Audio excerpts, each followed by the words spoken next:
सबसे बड़ा पहलवान। एक बार की बात है, एक राज्य में अशोक नाम के राजा का राज था।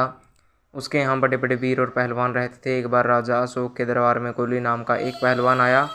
वह कई राज्यों में कई पहलवानों को हरा कर पुरस्कार प्राप्त कर चुका था। दरबार में पहुंचते ही गोली ने राजा को संबोधित करते हुए कहा, राजन, आपके राज्य में यदि कोई बहुत बड़ा योद्धा है तो उसे बुलवाइए, मैं उसे कुछ ही मिनटों में हरा दूंगा।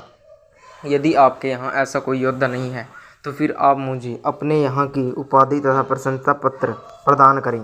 गोली के भरे दावे को सुनकर सभी दरबारी दंग रह गए।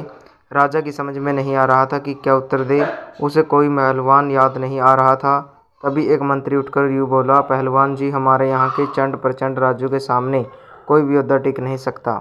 यह बात सभी जानते हैं, वह कहीं बाहर गया हुआ है, 1-2 दिन में आएगा। खैर, गोली के लिए पूरे सम्मान के साथ राजमहल में रहने की व्यवस्था कर दी गई।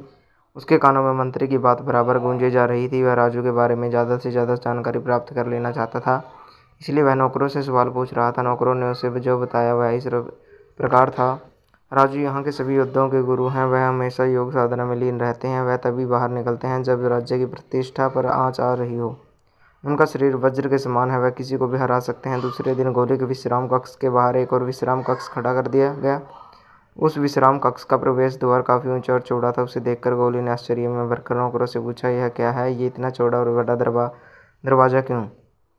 नौकरों ने कहा, राजू, पहलवान जी आने वाले हैं। वह विशाल शरीर वाले हैं, साधारण द्वार में से वह निकल नहीं पाते, इसलिए इतना बड़ा द्वार बनवाया गया है। उधर अपने मजदूरों से राजमिस्त्री कह रहा था, अरे फर्श को अच्छी तरह से कूटो ताकि वह खूब पक्का हो जाए, वरना राजू जी का पाँव उड़ते ही वह धंस जाएगा और उसमें गड्ढे पड़ जाएंगे। अब राजू के लिए बड़े बड़े बर्तन में बादाम, दूध, मक्खन आदि आने लगे। यह तमाम हलचल गोली अपनी आंखों से देख रहा था। उसी शाम राजधानी में घोषणा हुई कि अगले दिन नए विश्राम कक्ष में राजू जी प्रवेश करेंगे।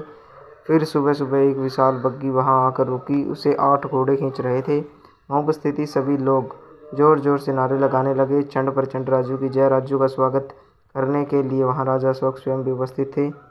कुछ ही देर बाद राजा के पास एक सैनिक आया और बोला, अन्नदाता गोली अपने विश्राम कक्ष में नहीं है। पहरेदार कहते हैं कि वह बिना कुछ कहे वहां से चला गया और अब वह कहाँ है किसी को नहीं पता। राजा का मंत्री भी वहीं पास ही खड़ा था। वह धीमे से मुस्कुरा कर बोला, महाराज, हमने जो सोचा था वैसा ही हुआ। गोली हमारी गतिविधि से इतना भयभीत हो गया कि वह नगर छोड़कर भाग गया।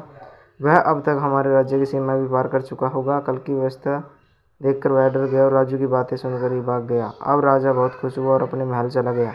तो दोस्तों, कैसी लगी आपको ये कहानी? कमेंट करके जरूर बताएं। अगर आप हमारे चैनल पर नए हैं तो चैनल को सब्सक्राइब करें, वीडियो को लाइक करें, शेयर करें, कमेंट करें। धन्यवाद दोस्तों।